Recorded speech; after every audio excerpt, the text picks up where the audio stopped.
Welcome to Founders Day 2020, a day when we honor our founders, the Sisters of St. Joseph of Boston. This year's theme is Calling Our Neighbors, Get Into Good Trouble. My name is Mary Lou Jackson. I am the Assistant to the President for Mission, and I will act as your MC today.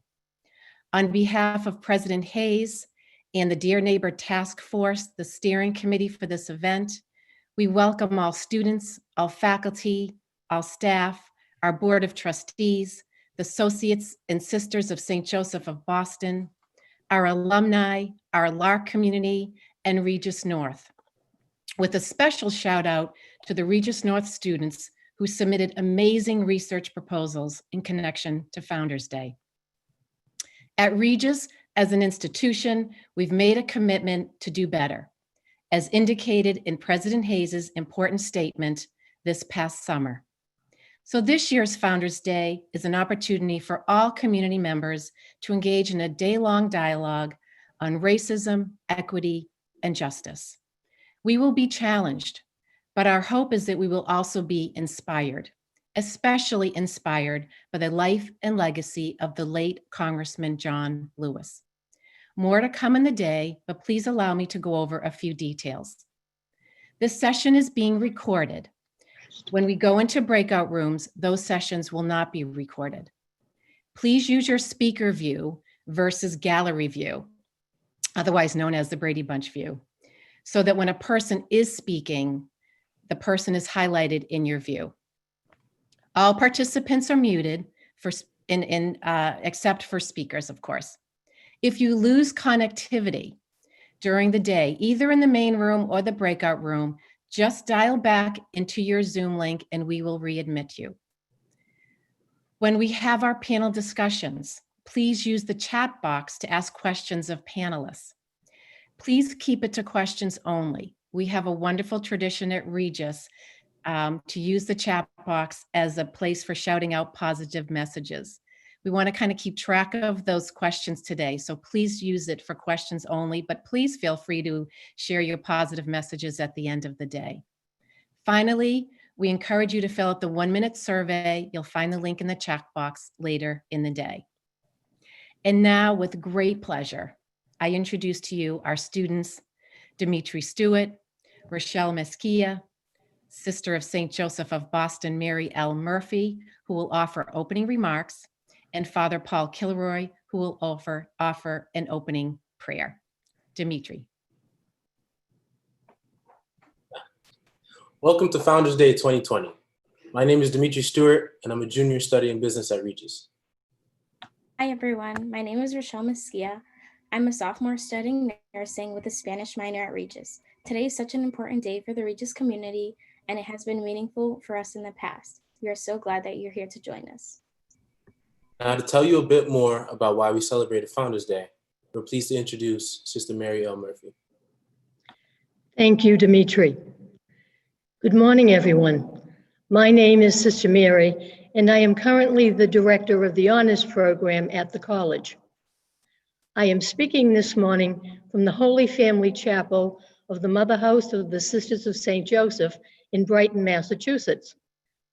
I chose to speak here because I believe our work of the day, calling all neighbors, get into good trouble, is a serious, sacred, and a moral responsibility. On behalf of the memory of the visionary sisters who founded the college in 1927 and all Sisters of St. Joseph, I welcome you. Today's recognition of Founders Day is going to be different from all those of past years. Today, we are going to look within and reflect upon our lived realities. And so, today is going to be very personal. Today will challenge us because the day is about opening ourselves to change, about being vulnerable, about listening deeply, about learning how to walk in someone else's shoes, and about learning what it's like to live in someone else's skin. We are going to honor our founders by confronting the evil of racism. We are truly going to pay attention to what it means to welcome all without distinction. The Sisters of St. Joseph and those who partner with us in mission strive for unity rooted in racial justice. Needless to say, I say strive because we know, the sisters know, we still have a great deal to learn, but we promise to work at it, and we ask the same of you. The focus of our program requires reverence and respect. Reverence for those whose ideas are different, respect for those who look different. Today is about confronting that which makes us uncomfortable, that which makes us awkward, or that which even makes us angry, because today is the day that we are all going to participate in. Discussing racism is not always comfortable, and yet we have lived with the consequences of not doing so. We all know in our hearts that racism is wrong. I dare say racism is America's original sin. The late Congressman John Lewis, may he rest in peace, was committed to civil rights for all. John believed with his heart and soul that we are all created equal. Woman and man, young and old, Black and brown, white and Latinx, Asian and Native American. God created us all equal. In 1964, on Bloody Sunday in Selma, Alabama, John was beaten for marching peacefully. The only hospital in the area that would treat the Black people injured that day was a hospital operated by the Sisters of St. Joseph. John never forgot the kindness of the sisters.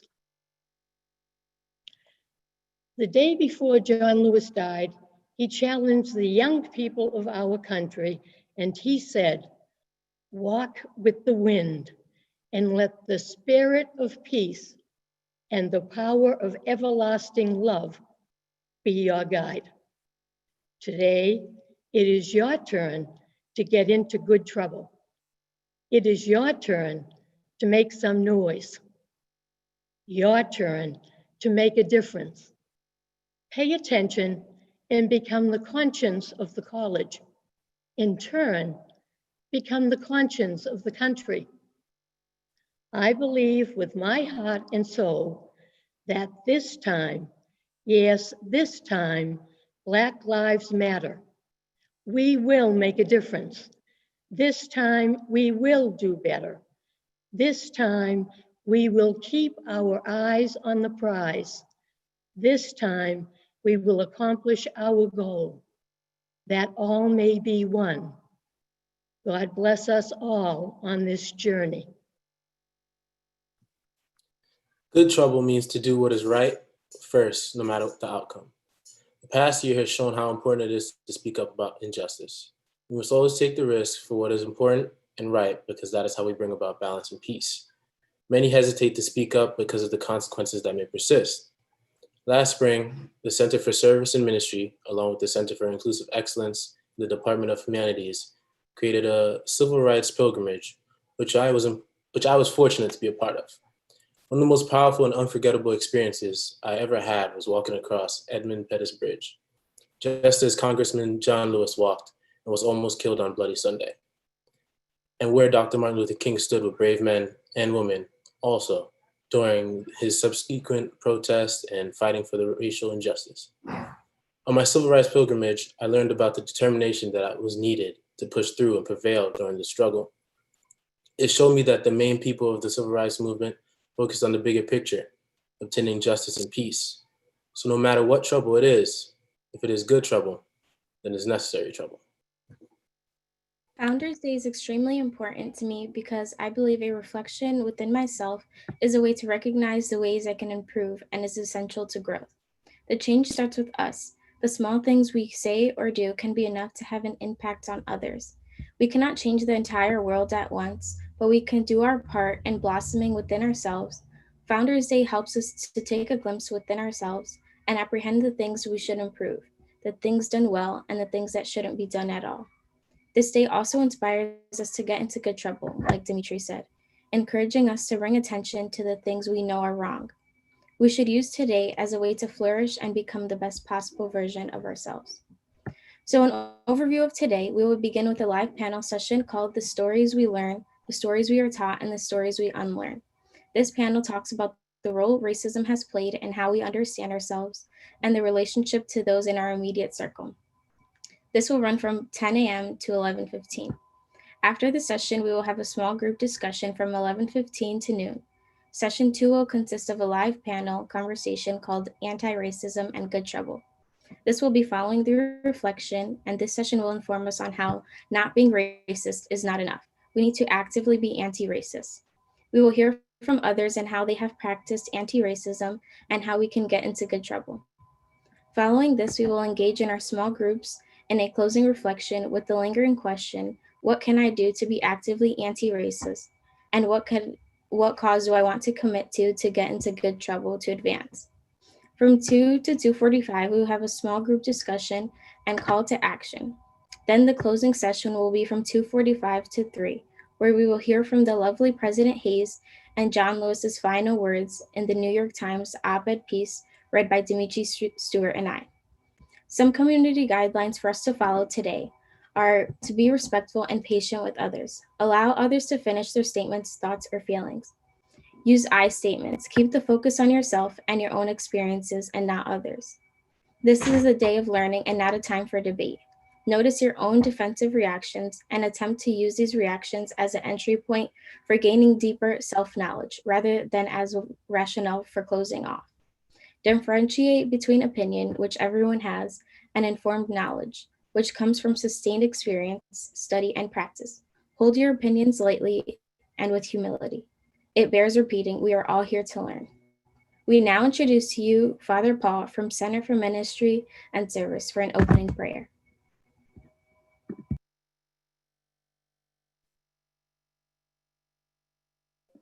Paul, we can't hear you. You can hear me. You're okay now. We can hear you now. Okay. It is my privilege to be a part of the Founders Day, and I've done that for over a decade. And there have been many different expressions of Founders Day over the years. This is really a very, very vital and prominent one today as we gather together.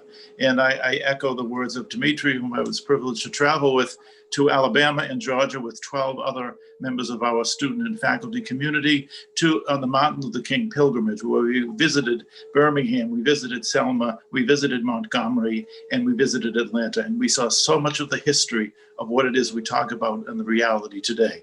I want to give a shout out especially to Sister Helen Thomas Colbert, who was a sister of St. Joseph, who worked in Montgomery at Resurrection Parish for 10 years. She connected us with people who were connected with Martin Luther King Jr., and it was a wonderful evening we spent at Resurrection Parish. So keep her in your prayers as she struggles with some health issues. As we move on in our day, let us now gather ourselves in prayer.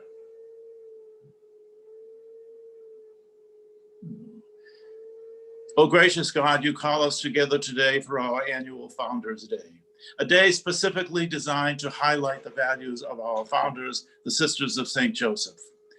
We have often reflected on their legacy for many years. We have reached out to the wider community in the Boston area, and today we take time to reflect on that legacy in light of the quest for social justice and racial equality.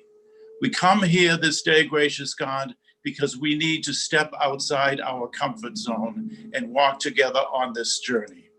Help us to find creative ways in our lives to mirror what we say we believe, that all people are created equal. We come here because we need to step outside of that comfort zone and walk together on this journey. Gracious God, the dream and the reality are different. Help us with our honest attention to our own self-awareness, the experiences of others, and especially the experience of other students, faculty, and staff, as well as family and friends, to let the dream touch the reality a little more closely. This is the day our God has made. Let us be glad and rejoice in it. And loving and gracious God, today in a special way, bless the entire Regis community.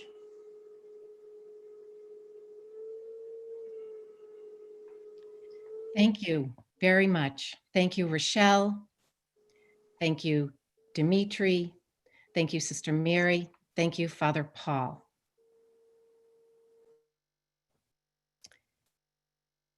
And now I would like to introduce to you Audrey Grace, Associate Vice President for the Center for Inclusive Excellence and Chief Diversity Officer, who will lead panel session number 1. Thank you, Dr. Jackson, for your, first, thank you for your leadership with this event. For those of you who do not know, Dr. Jackson curated all of the quotes, media, and topics that we are going to discuss today. And Dr. Jackson, I do appreciate you for creating this space for our community, truly. So we have a wonderful panel today, and we don't have a lot of time. And so I'm going to let our esteemed panelists introduce themselves to you as they speak. And so the panelists will start their video now.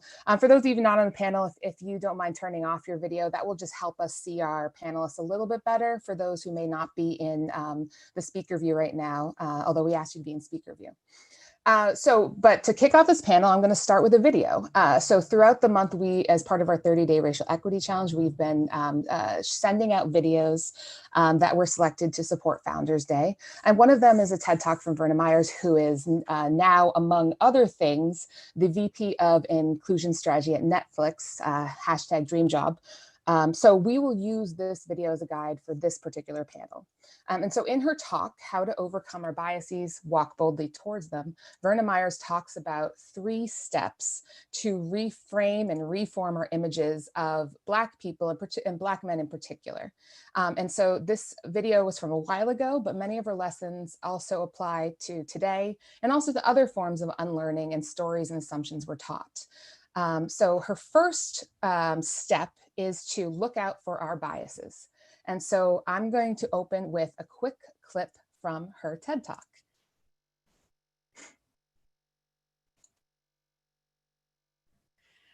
What do we do about the fact that our brain automatically associates? You know, one of the things that you probably are thinking about, you're probably like, you know what? I'm just gonna double down on my color blindness. Yes, I'm gonna recommit to that. I'm gonna suggest to you, no. We've gone about as far as we can go trying to make a difference, trying to not see color. The problem was never that we saw color. It was what we did when we saw the color. It's a false ideal.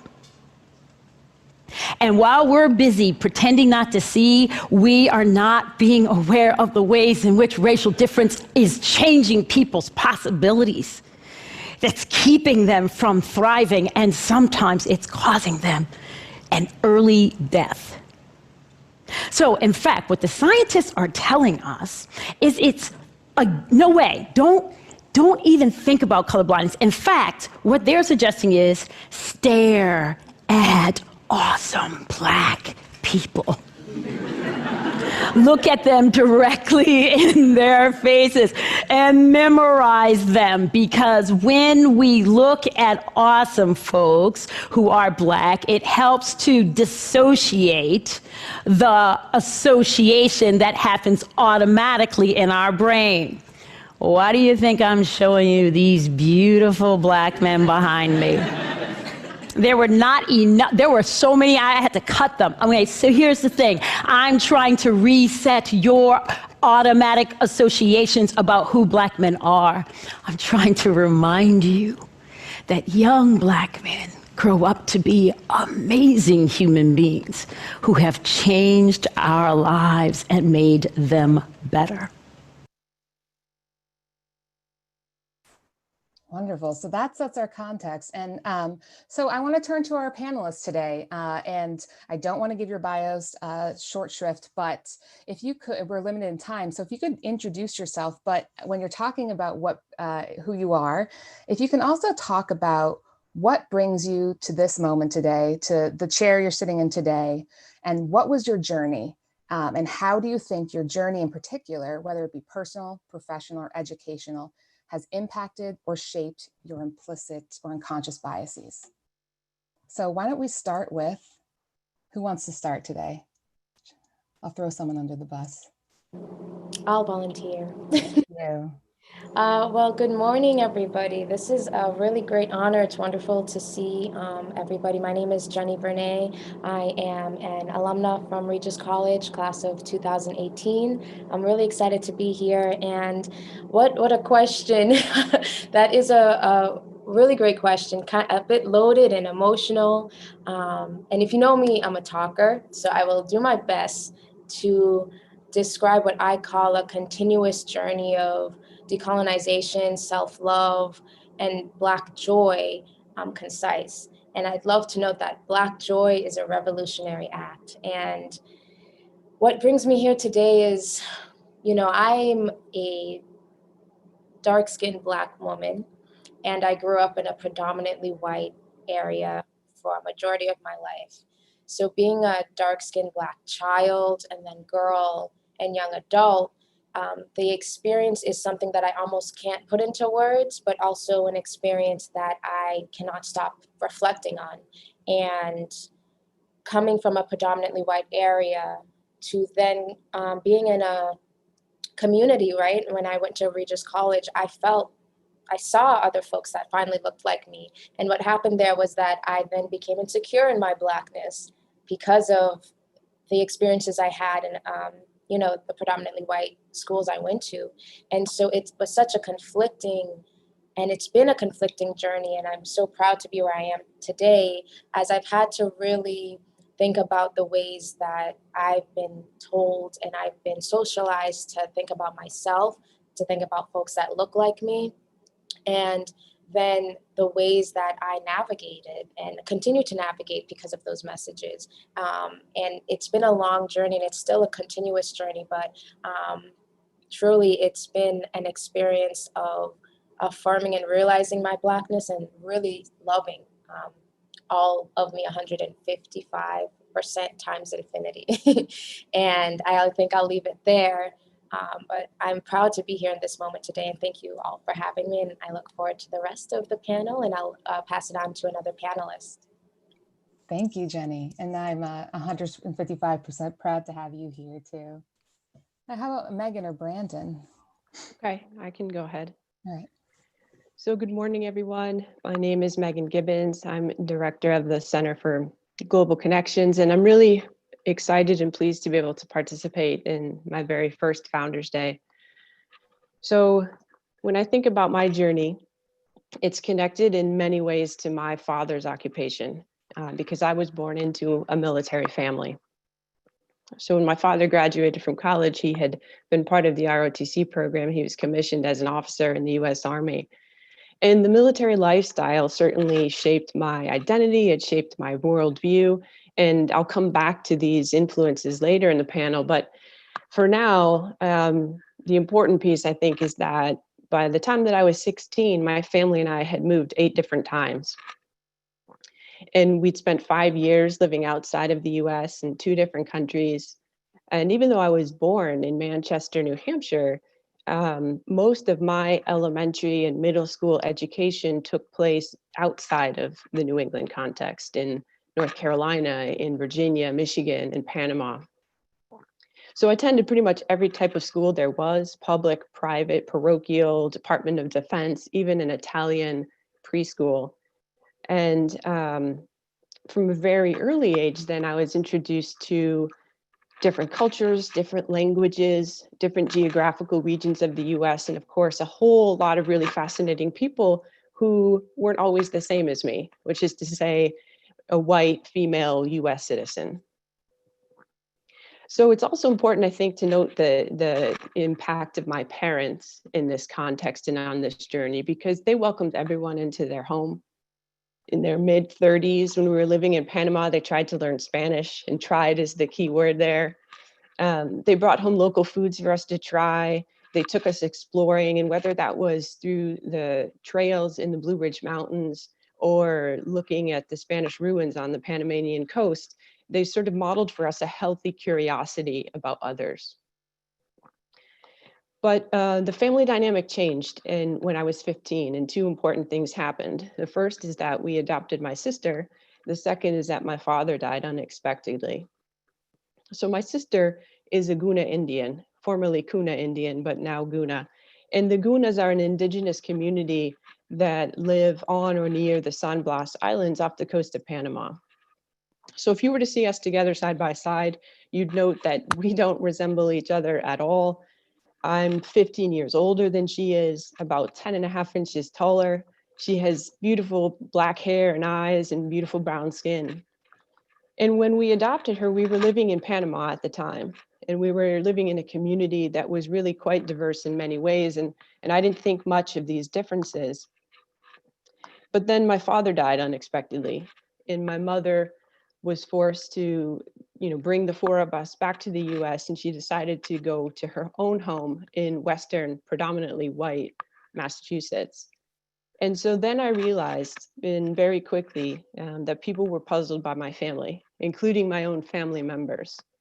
And there was a tension that I noticed, a tension around that topic. And so I started to pay much more attention to matters of ethnicity and race, because I started to think, if I can feel this tension and experience this tension, what must it be like for my sister to live that tension?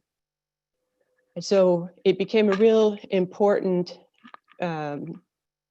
piece of my journey to educate myself, to learn more, to be able to help her and help my mom raise her. So when it comes to recognizing privileges and biases, it's always been a combination for me of knowledge gained both through education and personal relationships. And I'm happy to elaborate on any of those, but I'll turn it over to Brandon. Hi there. Thanks so much, Megan. Hey, Jenny. It's a pleasure to be on the same panel as each of you. Thanks, Audrey, for inviting me as well. It's really an honor to be a part of this day. And I could go on about my journey for sure. It's hard to pick the parts that have been most impactful, but I'll do the best that I can for giving you enough context about me to make sense of who I am and how I've gotten here. So I'm Brandon Jones, and I wear a few different hats at Regis formally. In the counseling center, I'm a staff counselor, and in the graduate counseling programs, I am an assistant professor and also the field placement coordinator as well. I recently made Regis my professional home after completing my doctorate in counseling and psychology, where I studied the experiences of Black master's level counselors who were working in predominantly white settings, which in Massachusetts is virtually all of them. So it says a bit about what my interests are professionally for sure. And it's certainly tied to I'm also a licensed mental health counselor. So it's not just an academic interest for me, it's a personal one as well. That was certainly informed by my own journey here. And so I'll go back to my earliest life experiences. So I grew up in New Jersey, in East Orange, New Jersey, to be exact, which is a predominantly Black community. When I was there, it was mostly poor folks as well. And my parents saw me as someone who was bright from the get-go and decided that it was worthwhile to sacrifice and put me in a Catholic school, because the public schools where I were drastically under-resourced, and they wanted me to have more educational opportunities than I could have gotten in the public school setting. And so I went to this Catholic school, which was a wonderful place where I saw people who looked like me as students. I even had teachers who looked like me as well. And then after I graduated from my elementary school, I went to this predominantly white private day school, not far from where I lived geographically, but miles different in terms of culturally. And so going between those two worlds, I didn't know it at the time, but it was my first experience of seeing myself in two ways, of knowing what it meant to be Black from the perspective of the vast, wonderful, heterogeneous Black communities in which I had grown up, versus how I was seen by communities who really hadn't had much exposure to Black folks or people who lived with Black folks as well. And so I learned that to be accepted in different places required knowing how you were seen by others and finding ways to have yourself recognized in ways that could be understood by others. And so that was my early introduction to code switching, my early introduction to this notion of double consciousness, to reference a term made popular by W.E.B. Du Bois.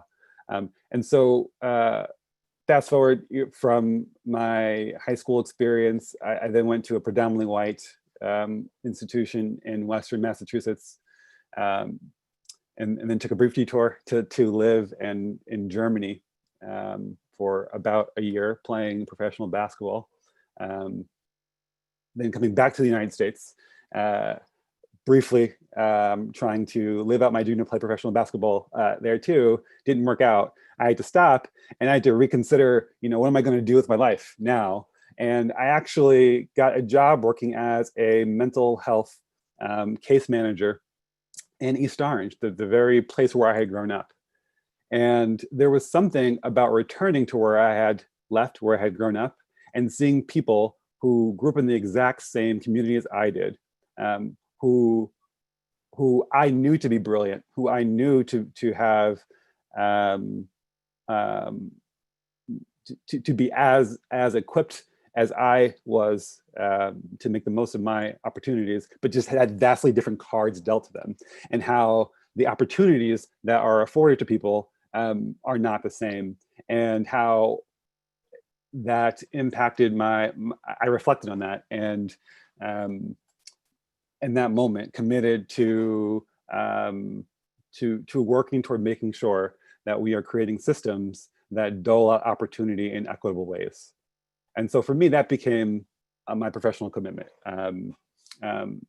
I moved forward with my interest in counseling from there, hoping to connect with people and help them personally. But even in so doing, I've always had an eye toward the systems that inform the ways in which we come to see ourselves, and how the ways we see ourselves are often a function of the opportunities that we have to access, because it's in these opportunities that we can discover new parts of ourselves, and then we can grow. And I look forward to talking about more of that with y'all today, for sure.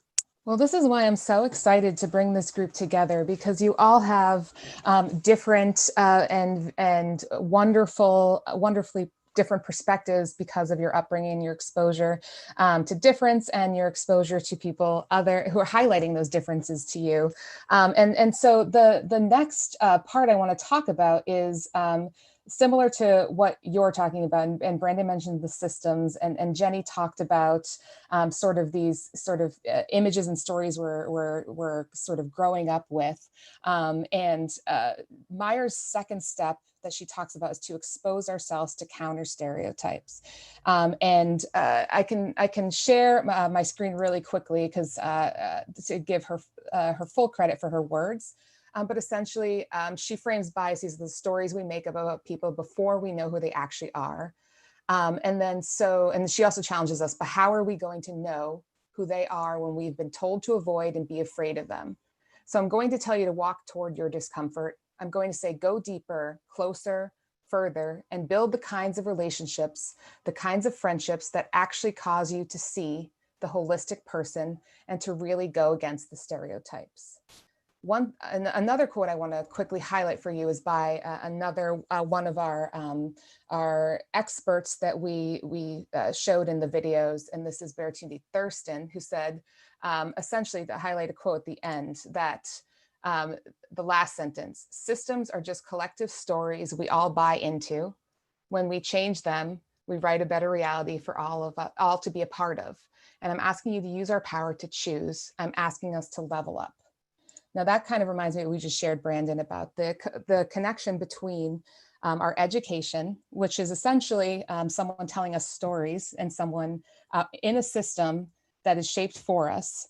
And what all of you talked about in your professional journey is that moving from that system and the stories that are imposed upon us to the active and intentional steps you have taken to change those stories, to reframe those stories, or to challenge those stories that were deeply embedded into you.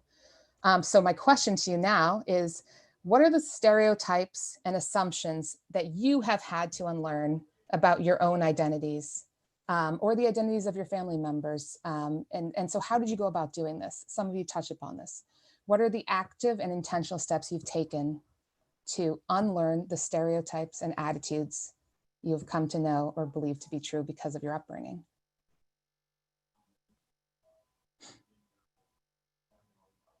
I guess I'll go first again. I'd love to share a little story. Again, I grew up in a predominantly white area, and I remember my mom, so my mother, my family's, I'm Haitian, my family are immigrants from Haiti. And for the first time, you know, my mom had to get some really authentic fish. And so the only way to get that is, you know, in these neighborhoods in Boston. So this was the first time I had been in a densely populated area with all Black people. And I was like probably under 10. And I remember like clutching my mom's arm when I saw all the Black people that looked like just like me, but I clutched my mom's arm. And she's like, "What, are you scared?" I'm like, "No." But the reality was that I was a little nervous, and, you know, I didn't think too much about that, but I'm like, that's wild. And, you know, that's the most haunting part of this system, is that the infiltration that works so well for a young, you know, 8-year-old girl to be afraid of someone that looks like her, that looks just like her. That's someone I should be running to, right? And, you know, folks that know me at Regis will, you know, maybe describe me as extroverted and outgoing. And when I was a little girl, I was a very quiet lady, a little lady, you know, I was a mouse. I was just very cautious, and I was very fearful. And so, long story short, you know, with that stereotype and working to you know, counteract that, I think you really have to first listen and reflect too. So you reflect on something and you say, like a lot of times we want to repress things, and that's what I did for a long time. I'm like, I'm just not going to think about that memory, and that doesn't help to bring to light that you've internalized this stereotype. You've internalized this negative messaging to the point where you are now perpetuating the fear, perpetuating the behaviors that harm folks who have no ill intention against you. And, you know, you have to be so careful with that. And those who love you the most can be the ones socializing you with those messages. And so I'm rereading the question so I can stay on track. No, it's How wonderful. have you had to unlearn? What do I do? So yeah, I definitely listen. And a prior question was about privileges as well. And there's an interesting quiz out there, and I recently found out that I'm an over-functioning racist, anti-racist, over-functioning anti-racist. And what that means is, as I've become more conscious, I can get very intense when I converse with folks. And I'm a very real person when I talk, you know, I don't sugarcoat anymore. What I had to learn though, especially I was chatting with a friend who's, you know, he's a white passing Latino man. And, you know, he was like, you know what, you grew up in the suburbs, Jenny, like you got to go to college, you got to go blah, blah, blah, blah, blah. And I'm like, I'm not saying, I'll give him the name, let me do a fictional name from a story. Cheddar Bomb. So, you know, I'm like, you listen, Cheddar Bomb. I never said I didn't have those privileges, but, you know, that did hit me because I said, you know what, Jenny, you're not even listening. You have no idea what it's like. And I don't have any idea what it's like to grow up in with neighborhood violence, with, you know, sure, I've experienced other things, but I don't know what that's like. And so there's a lot, and it's complex and it's layered, and I hope I'm making sense within the Black community. You know, there's just so much there and so much you take in. And when I was growing up, my parents told me, you know, you don't want to be like those American Black men or children, you know, the troublemakers, the thugs. That happens, you know, and I looked at the troublemakers. I distanced myself. There was one other Haitian boy, only other Haitian boy. We weren't friends. You know, we talked and he gave me like a stuffed animal one time, but it's wild, right? That's someone I should have ran to, clung to as a girl with no one who looked like her. And I didn't, because I took that messaging in. So I think you really do have to listen and reflect and say, how have I allowed that to impact my behavior and impact the way I interact with folks? How have I, you know, it's shameful sometimes. I hate to admit that, yeah, I've looked down on someone who looks just like me, Black woman, Black man, because you know, they say something differently, or they don't have a bachelor's, they don't, you know what I mean? I used to feel like, oh yeah, I'm articulate and bright, and I took when folks would give me those, what are microaggressions, but I took, oh, Jenny, you just so good with your words, and you are really ahead of yourself, you know, you are really, that's impressive. Oh, you did that, you work here. I took that as acceptance, and I would distance myself from folks who didn't fit into that or couldn't navigate the way I learned to, right? Because of the way I grew up from family, the messaging I got, it just happened for me, right? Unfortunately, it doesn't always happen in the way you can navigate and adapt quickly and, you know, all right, I see what's happening here, and people are accepting this, so I'm gonna keep navigating in that way. I'm gonna, you know, because they accept me. And that was the standard, right? The acceptance of the majority. So I hope that answers the question. I want to give some time. No, definitely. And that highlights that, you know, the stereotypes that are imposed upon us, that the unlearning we have to do is also unlearning the number of people who have complimented you for not being a stereotype. And so that's another form of unlearning. So no, thank you for sharing that too. And I'll let Megan and Brandon share as well. But I just want to say, our panelists want to interact with people on this meeting. So if you have questions, please chat. Annabella Morabito, you can find her name in the chat, and she is passing on the questions to me so I can make sure our panelists address them with the time we have. I'm sorry, Megan, please proceed.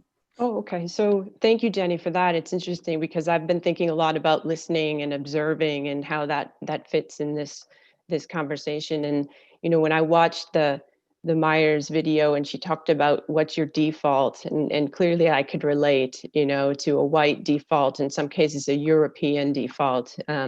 I've studied Spanish. I teach Spanish language, but the majority of my professors were actually from Spain. And the majority of my time spent abroad has been spent in Europe. And so I know, and I'm aware, I've learned over time that when I hear Portuguese, I tend to think that it's a Portuguese family speaking, and it may not be Brazilian, even though I know that there's a large Brazilian community living right nearby, right? So that, you know, those defaults are present. But what I thought I'd talk about in terms of keeping a kind of thread to some of my comments this morning, the story that I heard from the military, and remember, this was the Army, of course, it was be all you can be.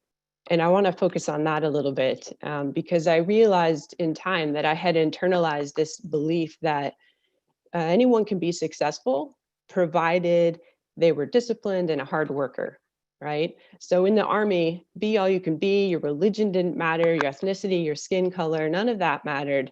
Your job performance did. because if you performed well, you'd be promoted, and rank ultimately was the measure of one's success.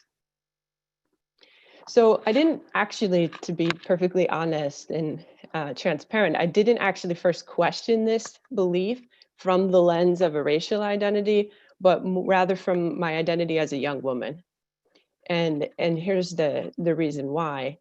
Whenever we were with my father, when we left the base and he drove us back to base, we had to pause at the gate. And he would pause before we passed through, and the guard on duty would come to attention and salute him properly, because that's what protocol dictated. Now, my mother, as the wife of an Army officer, was also to be saluted when we entered base. But at some point, when I was about 12, 13, I started to notice that the respect wasn't always the same. And so you could say, all right, well, my mom wasn't an officer herself. She wasn't in the service herself. So I'll give you another example because once you start noticing things, you start noticing a lot of things, right? So the troops who ran by us every morning were really a diverse group. And my brothers and I used to love watching them and listening to them sing as they ran by. But then when we accompanied my parents to the officers' hall, those faces were mostly white and almost always men. So I have to say that, of course, these are my experiences of the US Army in the late 80s and the early 90s. And I know a lot of time has passed, and I know that a lot of things have changed. But from those observations, I took those observations and then I started studying, I started researching, and I realized, okay, if you look up the statistics, even now, for the highest ranking officials, you'll find that the higher up you go in the chain of command, the racial diversity decreases, right? And that's not a surprise. It happens in other systems and other institutions as well. But I want to bring this idea of an even playing field back to the work that I do kind of now on a day-to-day basis too. And, you know, this idea of everything being equal is really explicitly connected to US culture and this idea of the American dream. And so in many ways, my own experiences as a student athlete, you know, working hard in the classroom, working hard in the athletic field, that led me to think that success or failure was mostly a matter of individual choice and determination. But we're here to talk about, how did I unlearn this? And so I would say partly through relationships, but also through my work and my studies. So I know from my own sister's experiences with employment and promotions and salary negotiations that all things are definitely not equal for everyone. But I also spent 8 years working with primarily first-generation college students in the heart of Appalachia. And that experience helped me to understand that determination alone isn't enough, right? And then, you know, you can pay attention to the national scene. And last year, you might recall that Harvard denied tenure to an ethnic studies professor who specializes in Dominican identity. And the sad thing is that this happens more often than we care to admit in academia, especially when it comes to Black and Latinx studies.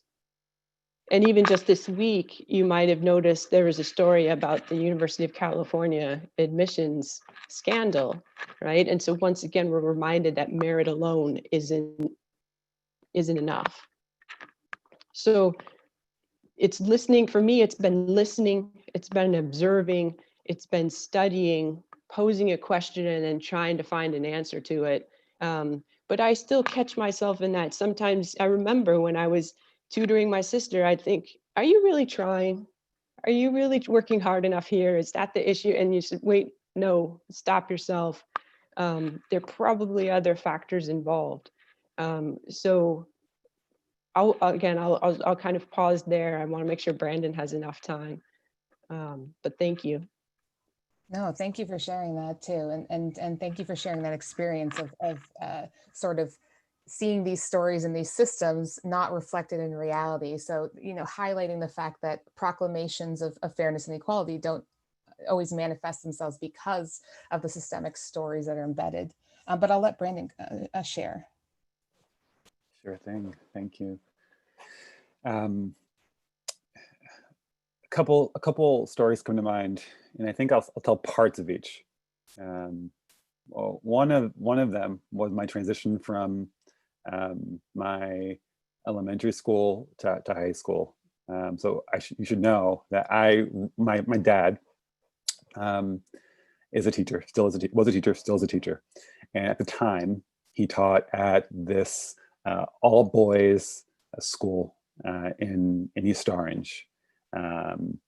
He also coached basketball there, and it was my dream. I wanted to go there so badly, and since I was young, and my dad told me that by the time I was in 8th grade, if I still really wanted to go to that all boys school, that he would support it and it'd be fine. So come 8th grade, I take the test, I do well, I get in.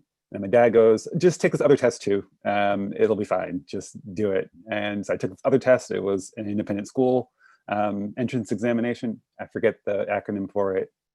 I did well enough on that too. Got into a few other private day schools. And I'm like, okay, that's fine. But I still want to go to the school that you teach at, Dad. And he was like, no, you can't go. And I was devastated. I had mapped out my experience, and I was just sure I was going to go. This was my home. It was my home. It felt home to me. And so I struggled. He said, I'm sorry, but you'll never get the same opportunities here that you will at this other school. And so I reluctantly went to the high school I would ultimately go to. And for the first solid month, like legitimately a month, I told myself that I'm really not going here. Really, I'm just here for a part of the day, but it's not long term. I made this elaborate delusion really of that I didn't have to stay there because it wasn't my home, and that I wouldn't fit in, and that I was just kind of visiting. That's how I managed the transition, because for me, I really struggled with what it meant to come to this new place with folks who looked at me and didn't see me as a person who was as worthy as they were to be there. People looked at me and assumed that I was there on some kind of athletic scholarship, not knowing that didn't exist for high school. Sidebar. And then I actually hadn't played organized basketball until then, at that point at least too, right? I couldn't have possibly gotten in on my merits alone. And there must have been, all of these extra things that, gave me preferential treatment to get there. And so I had a chip on my shoulder for sure. And for a long time, I struggled with what it meant to call my high school my academic home. Right, getting the message that I didn't fit in there, and then also getting the message with some of this from some of my friends from my elementary school who ended up going to the high school that I wanted to go to, that I was white for going to the other school, right? So I was too Black to be in the high school that I went to, but I was also too white to kind of still fit in with my friends at home still. I felt like I was caught between two worlds in a way. Fast forward to college, and it is the first week. Clearly transitions were hard for me, and it was the first week of college. I went to a really small liberal arts school in Western Massachusetts, and I was homesick for sure, and I was also really terrified about who did people see when they saw me, and in my struggle to wrestle with that, for the first week, on my door, I had this poster of New Jersey, and I would keep my door open and I would blast Eminem and 50 Cent and just rap music, right? I would sit in my chair doing work in my do-rag on purpose, right? So that people could see and hear and feel all of my Blackness, what I thought was my Blackness, as they walked by. That if they were going to get to know me, that they were going to get to know me in the way that I wanted to make sure that they really were okay with who I was. Of course, though, right? That even that was performative in a way too, right?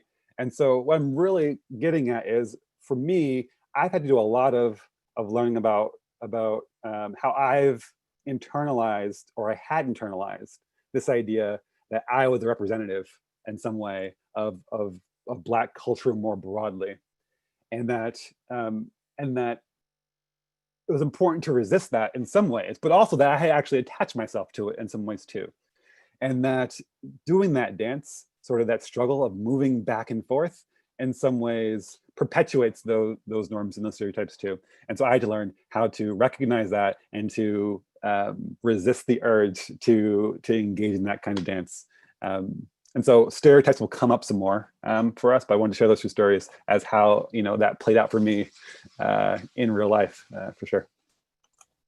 I love that, but I do hope you still get down 50 Cent, at least in your personal life too. No, but thank you all for sharing that, and for really speaking your truth and talking about your experience here today, because that's important. Because as Jenny mentioned, that we have these moments, these vignettes in our lives that, looking back on it, we realized that they were microaggressions, or they were impactful, or they were evidence of the stereotypes and assumptions we were learned or taught by other schools or teachers or our parents.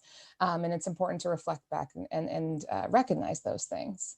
I have a few questions coming in, but they're mostly related to our third level of Vernet Myers' steps, and which is having the courage to speak out and say something. And this is even to the people whom we love when they reproduce or they reinforce stereotypes. I'm going to share a few more quotes for you here today. The first one is from our guide through this program today, and the reason why we're all here, and the theme today is John Lewis, who said, "When you see something that is not right, not just, not fair, you have a moral obligation to say something, to do something. Our children and their children will ask us, 'What did you do? What did you say?'" Now, he was talking about voting too, which is I hope you all are registered to vote and planning on voting soon. So that's one way we can share our voice. But I also think it applies more broadly to this topic. One other video I want to point out quote is from Brian Stevenson, and who wrote Just Mercy, but was also one of the videos that we shared as part of this prep here today. And for those of you who hadn't had a chance to watch the video, they're all on the Founders Day website, and you can check them out in full. I'm not doing them justice with these quick little clips, although I did have fun making these images, I have to say. I love exercising my left brain. But Brian Stevens says, "We have in this country this dynamic where we really don't like to talk about our problems. We don't like to talk about our history. And because of that, we really haven't understood what is meant to do the things we have done historically. We're constantly running into each other. We're constantly creating tensions and conflicts. We have a hard time talking about race.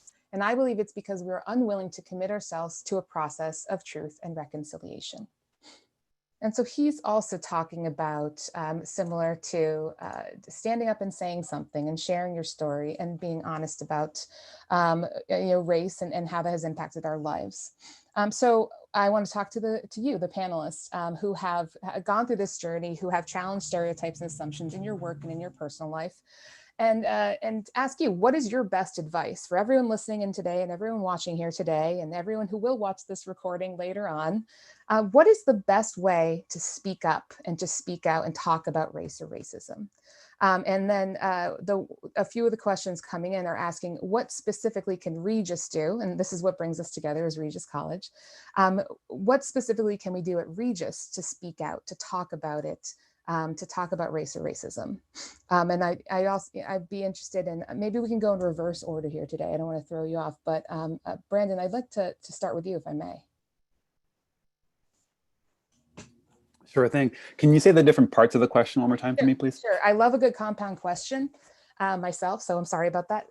Brandon, what is your best advice for everyone listening about the best way to speak up and to speak out and to talk about race or racism? For sure, yeah. So,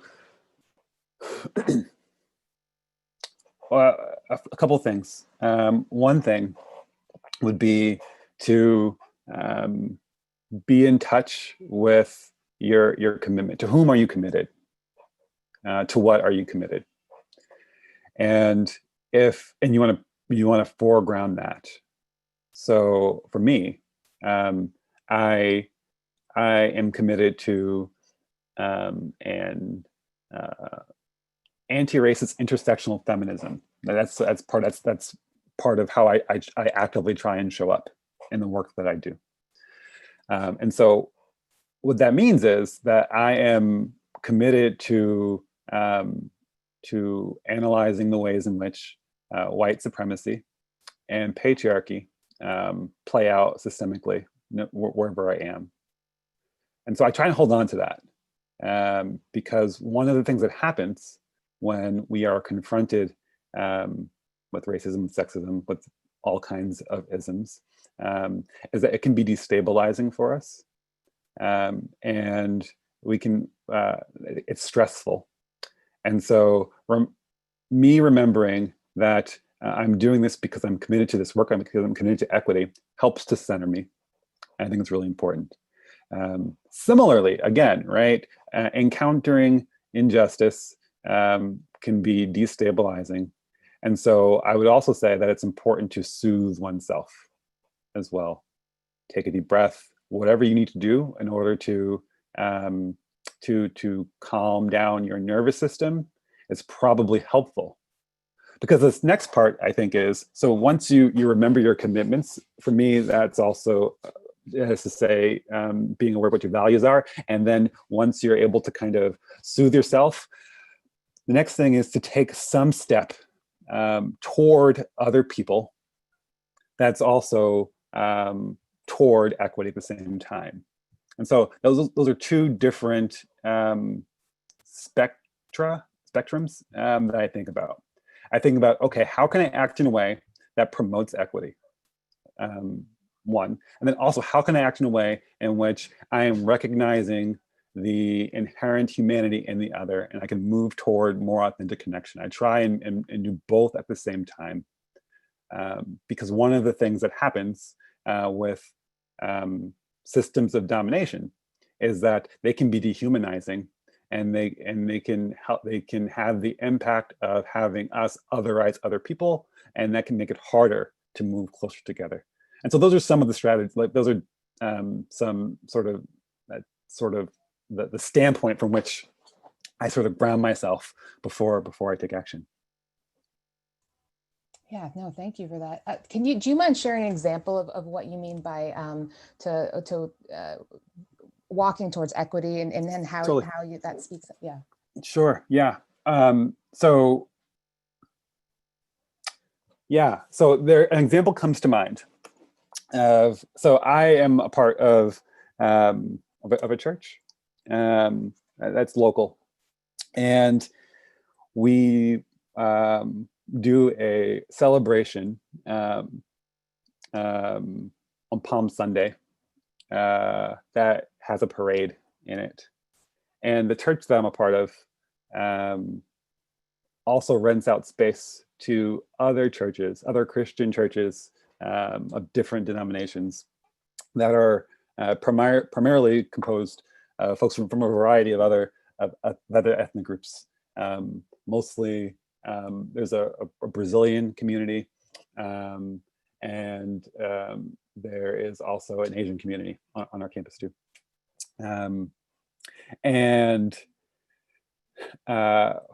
So we're organizing it, and we really, as a church, wanted to include other campuses in our parade because we thought that it would be a nice thing to do, because it would be meaningful to be a community together.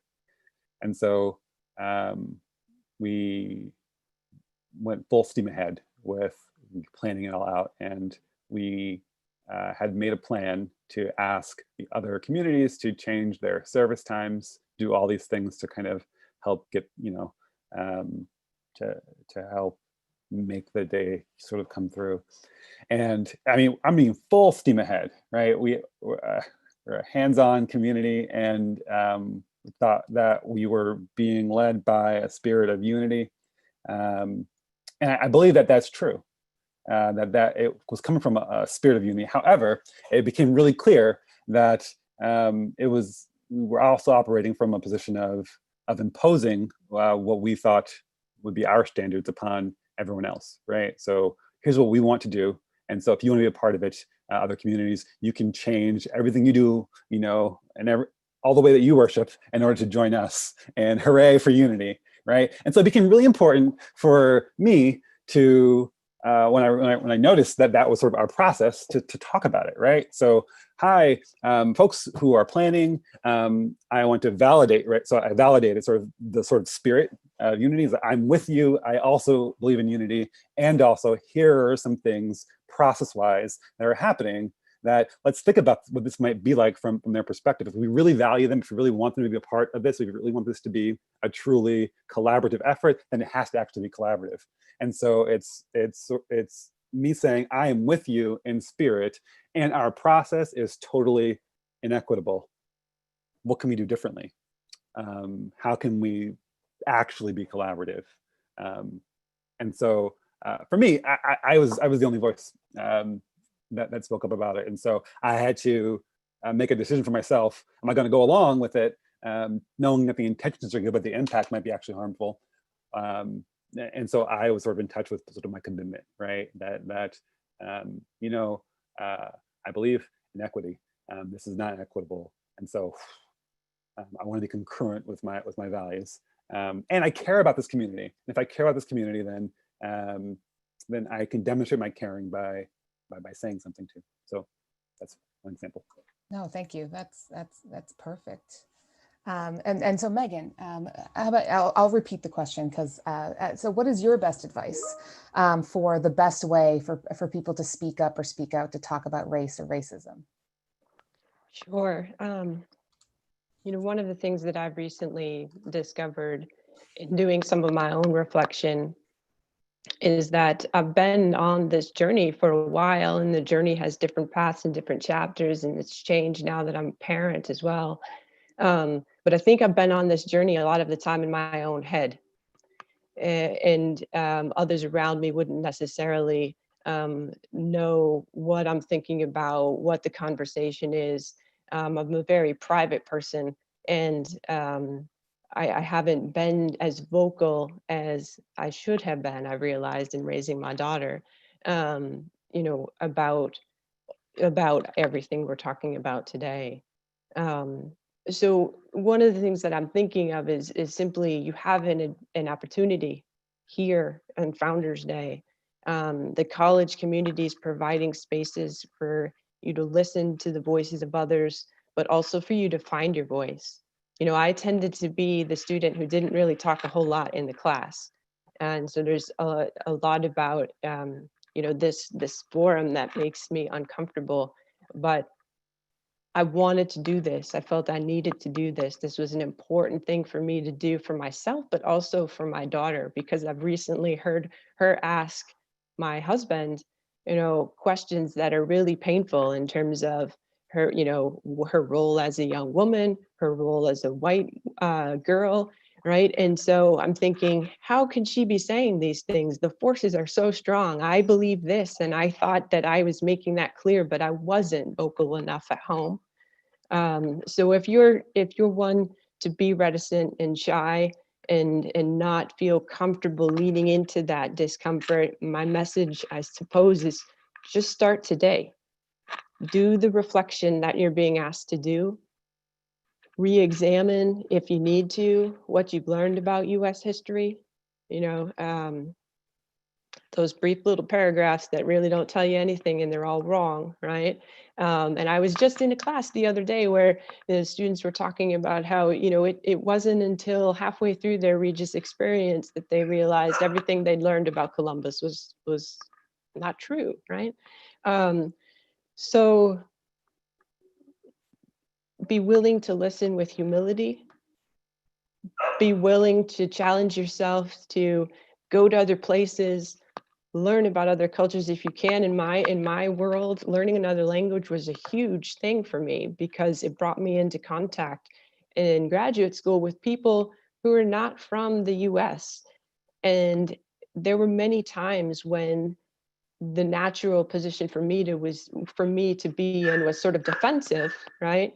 But learning to listen to them and see the US from another angle was really an invaluable skill that I use in my day-to-day work now and in my personal life too. So start today, listen with humility, lean into the discomfort, and just start speaking. No, thank you for that. And I had one question from, we have our FYS classes listening in a separate Zoom meeting. So they're also participating and sending in questions. So Jenny, forgive me, before I turn to you, and I also would ask you to consider this question too. FYS is asking for some one-liners or some things they could do to respond to racist comments. And so Megan, you said, let's start today. So what is something someone can say, or if you don't think there is an easy list of one-liners, what is one way someone could start?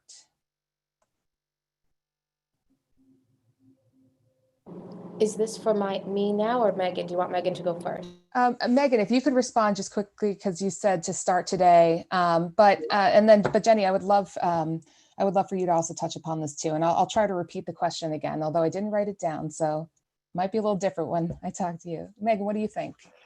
I just, sorry, there's some background noise at this point. Are you aware that, that's interesting, but I learned this, right? Or have you ever considered that this might be also the case, right? Those are some of the things that I know that I've incorporated in my conversations and my teaching, just to give a few quick examples. Yeah, no, that's fair. And I'm always a big fan that responses to microaggressions have to be unique and authentic to you and how you communicate, and your positionality, your physical safety in the moment, and all those things. So it's highly contextual. It's hard to create a list.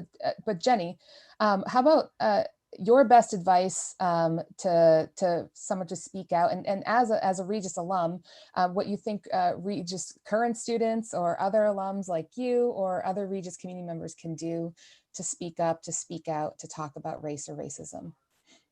Yeah, thank you. And so I'll go backwards. So with that first question from the FYS class, also Professor Gilmore, I hope you all are doing well. That was my first FYS professor. And so with the one-liners, I think that can be difficult. What I think one of my mentors has taught me is you stop what's happening, right? So I remember I was crossing the border when Canada was open, and I had my friend with me, and he's like, where are you all headed? And he said, I'm like, oh, I'm bringing her back to Brockton. He's like, oh, that's a rough area, isn't it? I'm like, why do you say that? So that's what you can do, right? You stop it and you say, that's interesting. Why do you say that? Or what do you mean by that? And then then that person maybe freeze and they're like, well, da da da da da da da. So I would say instead of one-liners, because you have to be very careful with your energy too, and that's, what I'll get into for the best way to speak up and speak out. But what I usually do is I'll drop some gems. I'm like, you know what? Well, I'm wondering why you think that.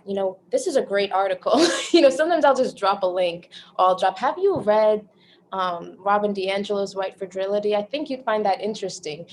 So sometimes the one-liners, you can only do so much in that space and time, especially when it's a very quick 5-minute conversation. The one-liner can just, you're either stopping that person and saying, why do you think that? And when whatever they say, it's kind of like, oh, that's interesting because it sounded like XYZ, or, I received that as XYZ. So, you're stopping that microaggression in the moment instead of kind of waiting and going back, or dropping that gem of, this is really an interesting text. And when you said that, it reminded me of this, passage from Bell Hooks. I implore you to read it, and Verna Myers, I love that video because she says, don't be good intention, be real. And that doesn't mean you have to be mean. That doesn't mean you have to be rude. It's just real. There's a really funny video and it's like, I'm the right one and the wrong one all at the same time. And, that's not even negative. It's just, I'm a kind woman. I I lead with compassion, and, to kind of circle back to that first question of, the best way to speak up and speak out. I think there's really three things, and you saw me scratching it down. But I think there's really three things folks have to do in order to truly, fully speak out and call people in. And, the first thing I would say is you have to understand and really, reflect on, I'm a human being and everyone else around me is a human being. And what that means is that the folks who have gone through atrocious and tragic, terrible, traumatizing experiences are human beings. The folks who have caused the trauma, terror, unspeakable acts are also human beings. And that means, as a human being, shout out to Professor DeRoche, my first intro to psych class, that question, are human beings born inherently evil or inherently good? And I truly believe human beings are born inherently good. I look at my nephew, right? Children don't know much. They know a lot. Let me take that back. They know so much. They're in tune with themselves and their feelings, and they're just happy-go-lucky. My nephew can tell you so much about Minecraft. I'm like, how do you know that? And in the same way, right? Like we've all been fed the same way he watches those video games and plays those video games and can tell me about the Ender sword and the crystals. I don't even know, is the same way that the system has literally infiltrated us, right? Infiltrated us to believe that that man is evil or that man is bad and that man deserved to die, XYZ. And that can make you bitter. People are quick to wish death on someone, right? All the folks that have murdered, it's like people are so quick to say they deserve to die. And that's, I think, when we begin to lose humanity. And I think we have to lead and converse with folks with compassion and with a humanistic perspective. That's the first thing I think that has to happen before you speak up and speak out about something that's going on that is a racist behavior. The second thing I kind of already talked about, lead with compassion, be real. You can be kind, lead with compassion, and not allow someone to disrespect, dishonor you or folks that you care about and love. The third part of that is protect your energy, right? Especially as Black people and people of color, it's exhausting. We all know this, and I have utilized my energy incorrectly. I told you about my white passing Latino friend, Cheddar Bomb. I use my energy very incorrectly. You have to protect your energy and understand and accept where people are. You can lead a horse to water. You can't force it to drink. You can say, look, it's right there. Look, it's right there. That it's history. I'm showing you the book that says, racism is the foundation of this country. And some folks are like, I don't know what you're talking about, and that can really exhaust you. And you don't have to hate that person. You don't have to say, you know what, I'm not even going to talk to you ever again. Because what does that really do if you just shut yourself off? It doesn't. And I used to do that. I'm like, I'm just not going to talk to him. Or I'm just going to, you don't have to do that, because I accepted where he was. And he's a great person. He's a great friend. And I can accept where he is in his level of consciousness and decolonization and have love for him. And we can still converse. And I don't have to have the same energy. I can utilize my energy with him in conversing about these topics in a different way so that I don't exhaust myself and deplete myself. And now I'm bitter and angry. And now I can't even focus on the next thing I said I was going to do because I went on this tangent. Instead I can say, you know what? I understand where you are, accept where you are. I see you still, and what I can do is use my energy in a way that's going to be the best for me and my wellness. And also, I can use this energy like, okay, we don't have to talk. We can talk about it, but let's maybe just converse about let me listen to you. Let me listen to your experience, right? That's what it's about. I think honest conversations. And I was quick, right, to be like, well, da da da da da da da da, and on Facebook, everywhere. And so I think those three things are very critical. Understand that you're a human being and everyone around you is a human being. Everyone is deserving of love and are worthy of compassion. Again, I'm not I'm no way am I excusing any atrocious acts.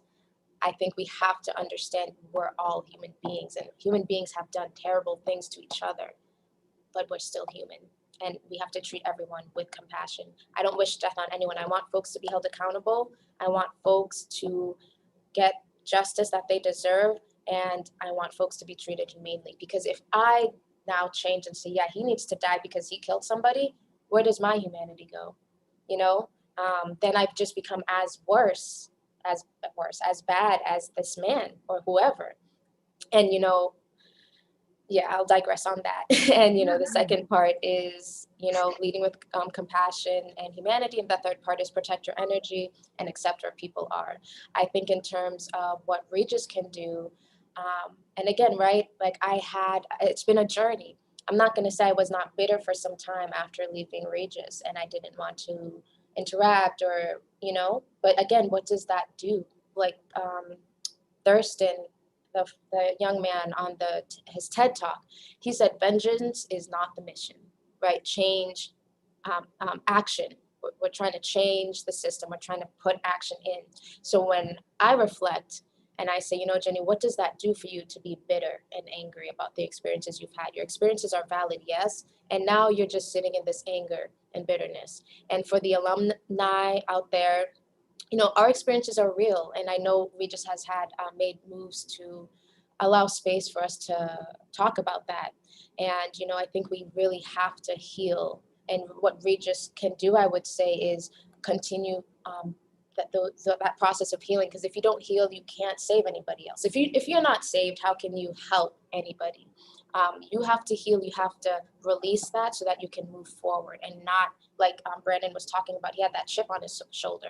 I had a chip on my shoulder for a long time. But, you know, it is what it is. We're here in this present day right now, the space and time right now. I can't go back to sophomore year. I can't go back to that moment I was in my advisor's office and, you know, whatever was said was said. I can't change it. That person's still going to be there. And you can't cancel away ignorance. You know, you can hold people accountable. And if you bring them in and they don't listen, you bring them in again and they don't listen. Yeah, some other things need to happen, but you can't just say, be gone. Because again, that's like repressing it. That's like ignoring it. And it's not going to work. It's not going to work for you. It's not going to work for everyone else. So I would say continue the process of healing at Regis College. Continue the process of allowing alumni to come back to share experiences and help folks to navigate. You know, we can do all the best we can do in changing these systems, but we're still in a system of white insecurity and white fragility. This wonderful artist Kamau, you know, with wording, you know, we say white supremacy, and even in that, superiority, right? And so he utilized this term, you know, white fragility and white insecurity. It's a system of white fragility and white insecurity. And I'm losing my train of thought now.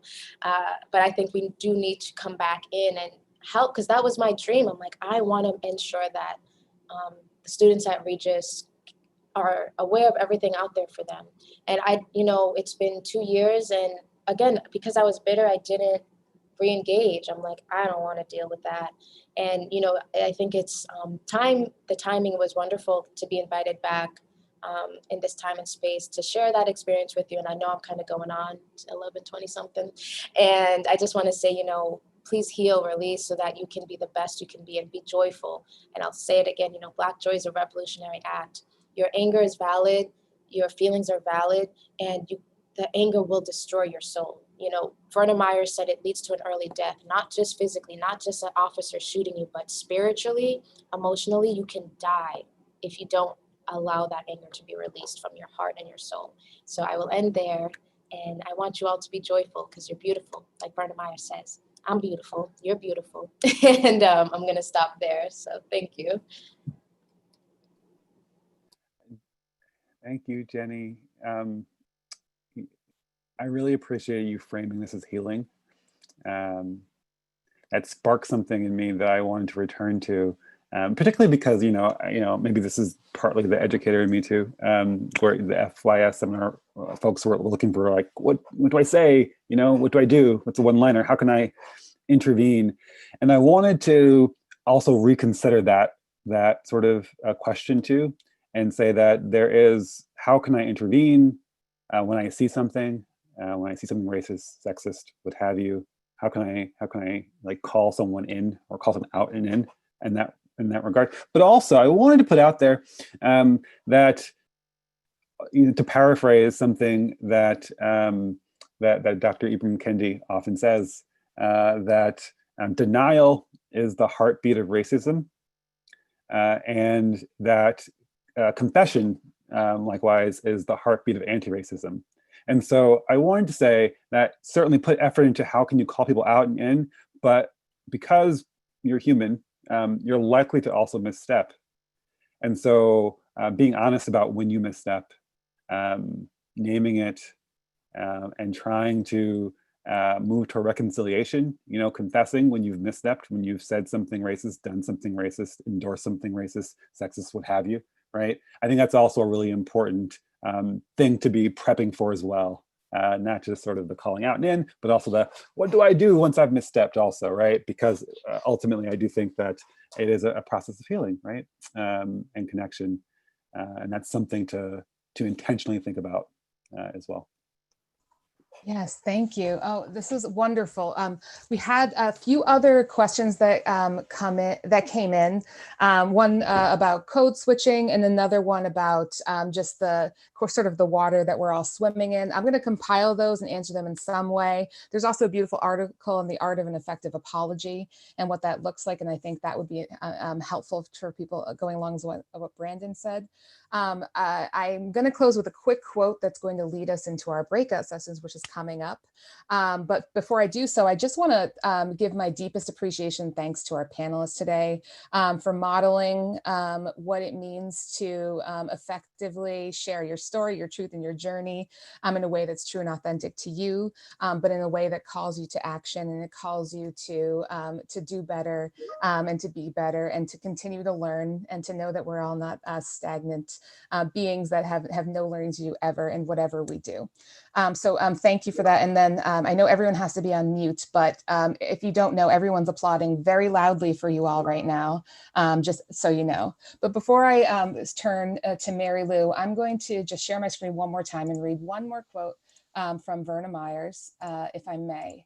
And this quote is about who is in your circle. So what she says is, I'm saying just do an inventory, expand your social and professional circles. Who is in your circle? Who's missing?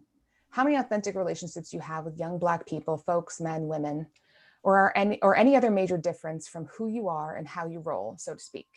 Because you know what? Just look around your periphery. There may be somebody at work, in your classroom, in your house of worship, somewhere. There's some Black young guy there and you're nice, you say hi. I'm saying go deeper, closer, further, and build kinds of relationships and kinds of friendships that actually cause you to see the holistic person and really go against those stereotypes. And I think that's a powerful way to close this too, and as we move into the next session. So I'll turn it over to Dr. Jackson. Thank you all. Thank you, Audrey. Thanks so much for your willingness to lead this really important discussion, Audrey. Thank you so much to Jenny and Megan and Brandon for your willingness to really speak to truth, which has led to, I think, an incredibly provocative discussion and conversation. We are actually now going to go into our breakout rooms. We're running a little bit behind, so we're going to actually have the breakout rooms go until 12:15, and that will give our facilitators enough time to really engage the group, and as we have wanted that to happen. So we will go ahead and assign you to your breakout rooms. At 12:15, you'll get a warning to come back into the main room, and you'll see the slide that we'll have up, which will say, please do not leave the video, just stop the video. Rather than having a bunch of people being readmitted at 1 o'clock, we'd rather just have you walk away from your computers and then just come back and be ready for 1, okay? So thanks so much. Jim, off